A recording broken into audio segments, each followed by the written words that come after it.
Yo, my people, first trading video on the channel. It's your boy Ethan. As you may know, if you may not know, this might be the first video you've seen on my channel. There's gonna be a lot of trading videos coming soon. I hope so. As long as I stay consistent and nothing comes into my life that stops me from trading or stops me from being consistent with these things. One sec. Let me just close my door because these people are just. That's not even outside. I mean, that's not even in the hallway. That's outside. Never mind. Cool. Let me get back to what I'm saying. So I'm going to talk about a trade, how I made 6RR on EURUSD selling. Let's go. Let's get straight into it. So as you can see on the 4-hour time frame, I'm not going to mess around. I'm not going to long this video out any more than it needs to be. You can see we're selling. You can see that I'm going to look for sells unless we come down to a high time frame liquidity area, liquidity pool where price can get, or where liquidity can get swept, and I can look for a scalp upwards. However, we're selling, I'm selling, which we're bearish, I'm selling. Simple as. Cool. Boom. Let's come down onto the 1 hour. As you can see, this is the trade we're going to be talking about. I took a trade here, one, took a trade here, one, but we're talking about this because there's more to learn from this trade and more to analyze. So let's drop onto the 30-minute so I can talk to you about this zone. This zone here is a 30-minute zone that I marked out, just a 30-minute structural point. Boom. Cool. We drop down to the 15-minute now and get back to this point. So we come into Asian session on Wednesday, midnight. We take out this liquidity point here.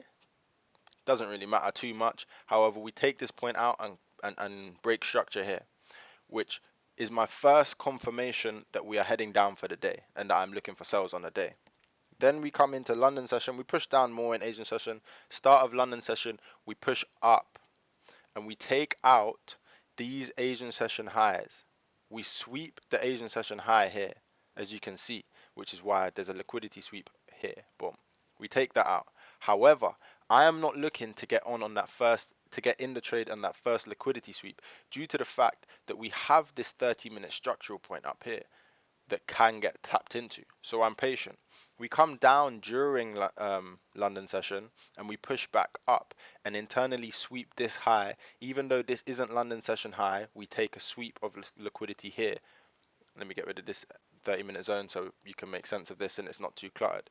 We sweep out this area here, and then on the 5-minute we push back down. We have a change of character here, and I don't get into trades based off of just a change of character because this is not enough confluence. However, we then have a break of structure here. Once this break of structure occurs, I am now looking for an entry point on a retracement. I'm looking to get in on a retracement to follow this trend all the way back down. The reason this is marked out as a break of structure for me instead of this is because I believe in the way I trade. This low is what caused this liquidity sweep up here. This low led to this high where this liquidity was swept, and then we headed back down to eventually break this low and have a break of structure. So until this low gets broken, I'm not doing nothing. I'm not trying to do the most. Let me sit on my hands and just preserve my capital because we don't need to be taking too many trades. We do not need to take too many trades, bruv. Stop taking too many trades, fam. That's what I used to do, and I can't even express it enough how much your trading will benefit from just sitting on your hands. Stop being so fast and trying to get into every trade, fam. Anyway, boom, we have this break of structure, and then I drop down onto a lower time frame to find my entry point that I am looking to get in at, which will be a supply zone, obviously, or order block, whatever you want to call it. So I draw this supply zone out. The way I draw this supply zone out is before the break of structure, which happened here. What was the last point, the last move up that led to the break of structure here? That would obviously clearly be this candlestick low to this candlestick high. We pull it out. Sounded a bit crazy. And then we call this supply zone. If I can spell. Bish bash bosh. Simple as. I place my limit on this supply zone. Right? I place my limit on this supply zone. We get tapped in. As you can see, we head down nicely. However, what I wanted to touch on, and some of you may ask, why is my stop loss up here instead of right above this supply zone? Now, as I mentioned earlier, this point here is a 30-minute zone. This point here is a 30-minute zone. And why is that important? That is important because I am getting in on a 3-minute supply zone. However, I'm not going to disregard and be naive to the fact that there was a 30-minute zone that I've already marked out here that could get tested again, or not even could get tested. My higher time frame zones mean more to me than lower time frame information. It's as simple as that. Lower time frame will give you the direction, or will give you the hints and the clues as to where price wants to go on a higher time frame. It is not used alone without higher time frame confluence and higher time frame understanding. You will just keep getting stopped out, stopped out. You can't enter a trade on a 1 minute supply zone and forget about the 30-minute zone that you got into the trade off, or you started looking at the trade because of.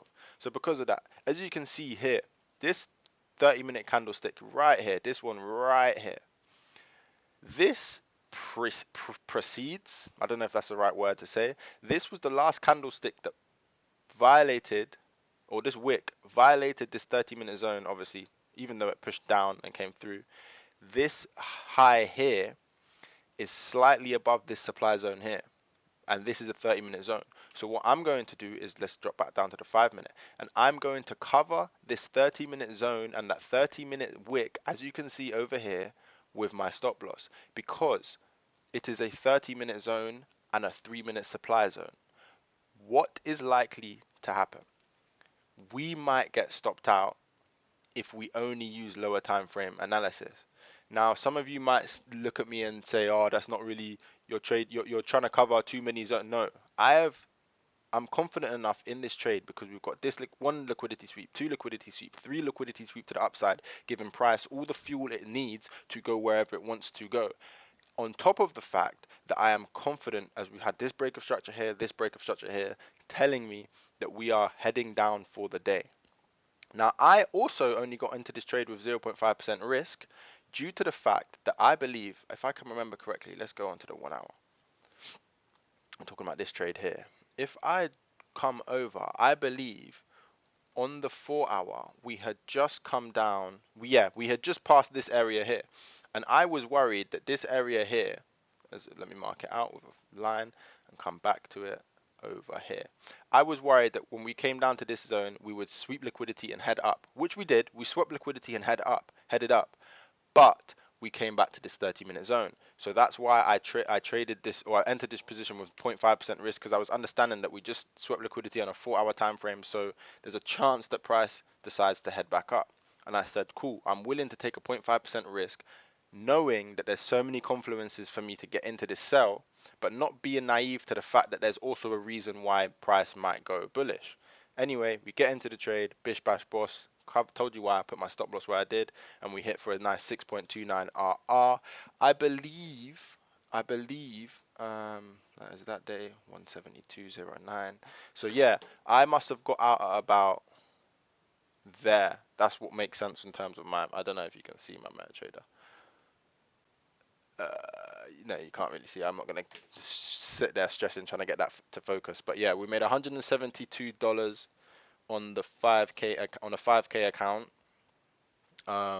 which equates to 1% 50, 2% 100, 3% 150. We made about 3.5% on this trade.